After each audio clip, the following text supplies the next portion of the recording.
Hello YouTube, my name is Paul, I hope you're all keeping well. I'm back today then with another pickup video.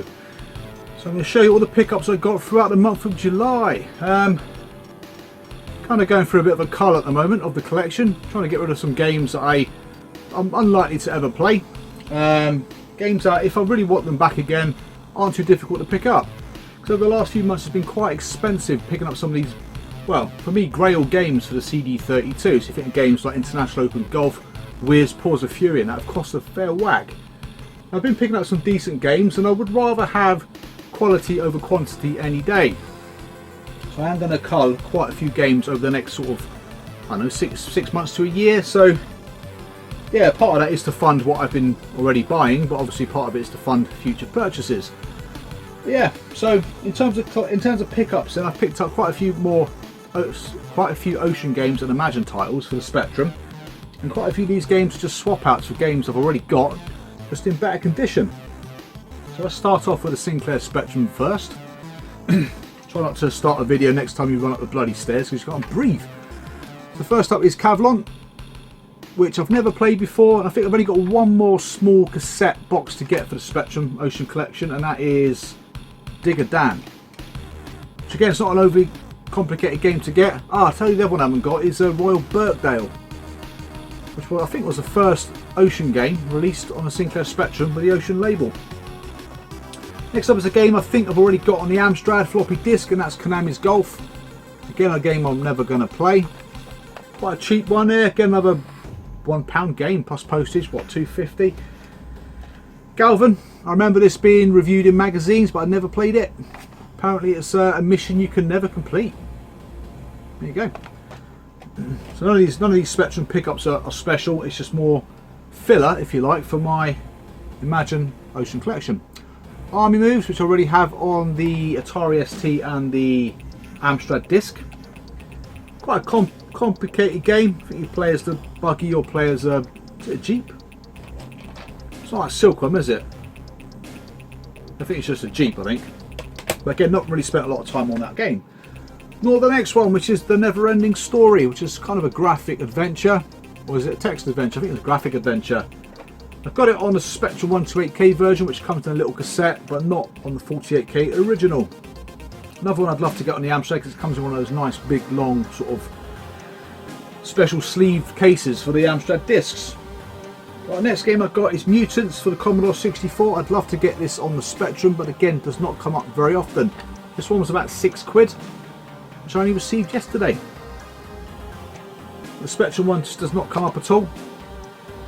Right, next up are a couple of games which I picked up from a collector who used to have the world's biggest Sinclair Spectrum collection up until 2014.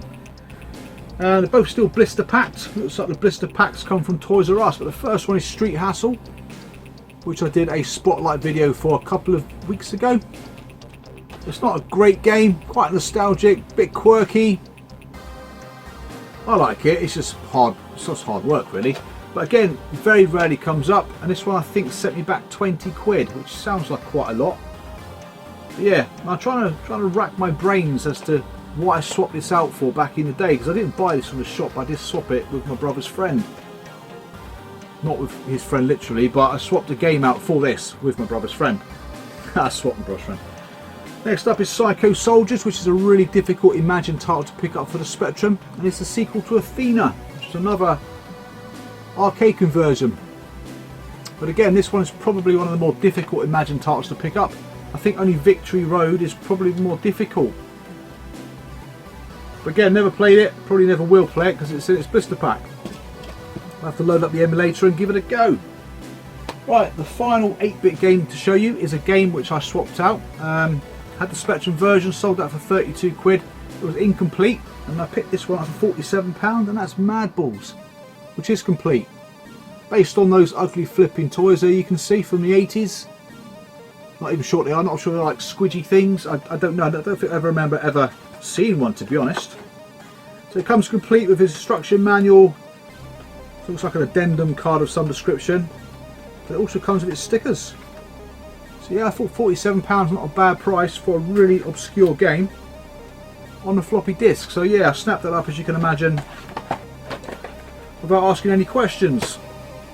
Right, next up then, a couple of CD32 games I've swapped out. First up is Lamborghini American Challenge.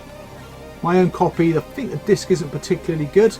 And I think what happened with this one is I thought I always had it. I must have sold it by accident. I picked up a copy because obviously I wanted to have it in my collection. And the copy I picked up wasn't particularly great, but this one is in much better condition. This game only originally came out on the CD32 via on a cover disc, which is what that is.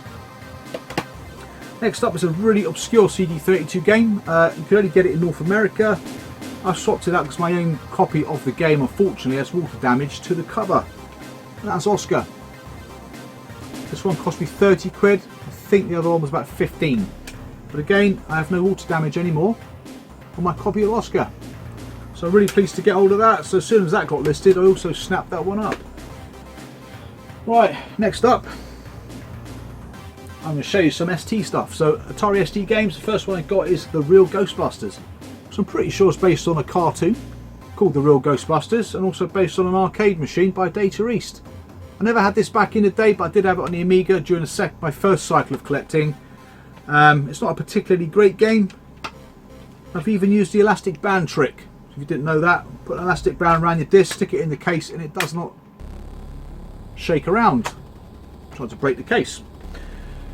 Right, next up, again, another one of those opportunistic buys because I got this on the Amiga. This came up and I won it for 16 quid, which I thought was a bloody bargain for a game that's really difficult to get. Now, anything on the Imagine label is very difficult to get hold of on any 16-bit machine. But again, it's complete, does work. I much prefer the 8-bit versions of Renegades to the arcade version. And the ST version is similar looking to the arcade. Unfortunately, it just plays, well, it's quite jerky. I think the best bit about this game is the music by Tim Folin. Right, next up is Speedball. So I'm after Speedball. For the Amigas, I like to get all the Bitmap Brothers games on the Amiga. I've got the ST version, which again is in nice condition. But Speedball on the Amiga seems to be fetching more and more money, or commanding more and more money, all the time. This set me back 10 quid, unfortunately it doesn't work. Now for those who collect for the Amiga, know the perils of doing so. Because you put the disc in it, it makes a horrible squealing noise, which is literally like the protective film of the disc coming off. It's literally coming off and going into the heads, or the head of your disc drive. So as soon as you hear that noise, take the disc out and just flip and throw it away. But this needs to be returned, so I'm not sure if I want to go for the whole hassle of doing that. I'll just keep it and wait till I get a better disc. But yeah, unfortunately it doesn't work. So that, when the disc does that, it's unsalvageable. I mean, if the disc doesn't load and doesn't squeal like a flipping pig, then yeah, give it a clean by all means. But once it starts squealing in that drive of yours, get rid of it ASAP. Next up is Gauntlet 2, which I got from the same buyer, and this one was salvageable. So I managed to put a bit of WD-40 onto the old dust protector. Because sometimes they look a little bit like they're going to go rusty or don't look particularly great. But if you put a bit of WD-40 on them, it comes up quite shiny. Stick it on a cotton bud, and away you go. But also clean the disc itself, because the discs can get mouldy. I'm sure you can obviously see any mould there as I cleaned it off, but luckily it worked. So yeah, that's Gauntlet 2, which is a really good conversion because it is obviously made by Atari in the first place. So yeah, not bad whatsoever. One of the first games I ever remember hearing sampled music at the beginning of a game. I think they just took it literally straight from the arcade. And the last one on the ST is a game I sold recently for the Amiga for an amazing £105. Now I never had this game back in the day, and it's a decent shooter. So I was quite surprised to get that much for it. That's P47 Thunderbolt, which I picked up on the ST for £12. Like I said, some of these games I don't, probably never going to play, the ones I'm selling, but some of them, you sort of, when you sell it, you think, do I really want to sell that? And I did regret it a little bit, but not for £105 clearly. So yeah, I've got it on the ST, which is similar to the Amiga version, just doesn't look as pretty, is not quite as smooth, and has got inferior music, but still a very playable game. Right, next up then is the Amiga. So this one again I picked up because it was bloody dirt cheap, and this game complete can go for anything between 150 and £200, and that's Wings of Fury. So this was 15 quid. So yeah, really pleased to have it. Never really given it much of a go. I put it on, but the controls are quite difficult. It's one of those games where you sort of take your plane off a ship, go bombing stuff, a bit like think Harry Attack on the Spectrum was a bit like that when it literally took off. It's very similar to that, just a lot better looking. Now next up is a game I've been after to finish off, or to almost finish off a particular collection within the Amiga collection, and that's tubing. I absolutely love these cases. They're probably the least practical cases known to man. You literally open the box up, look at the inlay. Does that. I remember buying EPB, which was the first game I ever bought back in the day like this. I was shocked to see my, well, front inlay starting to get squashed up. But yeah, I do like them because of the case, but they're not very practical. And I think I've about 2 left to get now for a complete set. So I'm after the Star Wars trilogy, and I think there's just one called the Tenjin trilogy. One's quite expensive and one isn't. But apart from that, I've got quite a few of them now. So yeah, another collection within a collection. Right, the next one is a swap out. Now this one cost me £35. Sold my own copy for £32. So game is Menace. Again, this game can fluctuate quite wildly in price. This particular copy is in really nice condition. I've seen this go for about £60–70. Next up is a sealed game. Now I don't know if this game ever got a release on the CD32. There are rumours out there that it did, because this particular company, Flare Software, produced a lot of CD32 games. And that's Rally Championship. So I picked this up, I think including postage was about 20 quid. But if this did get a release on the CD32 and someone has it, it'd be great if you could share it. I've never seen anything on eBay, I've never seen anything on the internet full stop about this game. Right, 2 more for the Amiga. Again, both swap outs, both Ocean games. So this was the last Ocean game I had to get for my Amiga. I picked it up, unfortunately it was sun faded and the box was a bit damaged. I've got it back again, which is Space Gun,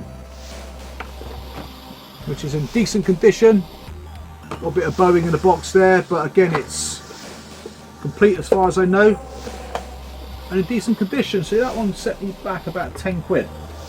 It wasn't too bad. And the next one is Smash TV, which comes with a free giant poster.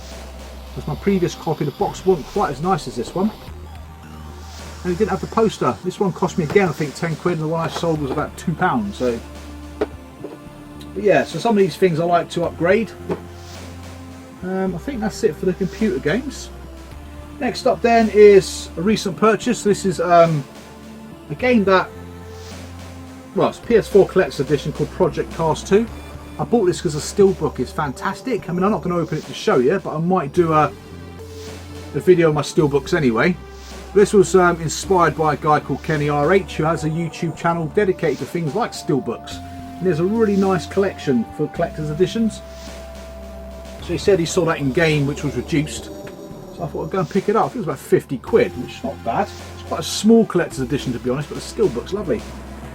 And then the final collector's edition I picked up is one of the last few that I want to get for my PS3 collection. I already have this, but not in this edition. This is the Buccaneer edition of Assassin's Creed 4 Black Flag. Now again, this was about 40 quid, so it wasn't too bad. But what I do love about these collector's editions is the amount of content you get inside them. Because nowadays, you know what it's like, you buy a game, you get a piece of paper, if you're lucky. So this sort of stuff I do like. I mean, yeah, they're quite expensive. This probably may cost about £100 brand new to buy. But when you think about games, what are they, 50 quid now to buy a brand new game? To get a scrap of paper and a downloadable code. It's quite nice to get some of these figurines in there. This is one of the more decent PlayStation Collector's Edition figurines. It's quite weighty and quite a bit of detail in it. But yeah, I will go through some of my Collector's Editions in a bit more detail in the future. I'm quite pleased to get that. You just get like a book in it. You usually get an art book, usually get a steel book, but unfortunately there's no steel book in this one. Even the bigger Collector's Edition of this game didn't come with a steel book. So but yeah, I do like collecting these. I don't have many left to get for the PS3 now, maybe 3 or 4 left that I want to get hold of. There are some nice PS4 Collector's Editions on their way. There's also something I want to get myself as an early birthday present. So this particular item is going pre-order Tuesday morning, 10 AM. But yeah, my birthday is the next day after that, so I'd love to get hold of that for myself as a gift. But yeah, who knows? I might be doing an unboxing of that, or I might be just commiserating somewhere else and buy something else just to take away the pain. But yeah, so thank you very much for watching this video, and I hope you all are keeping yourselves well. Don't know what the fuck I'm talking about now. But yeah, thank you for subscribing. Take care. Bye for now.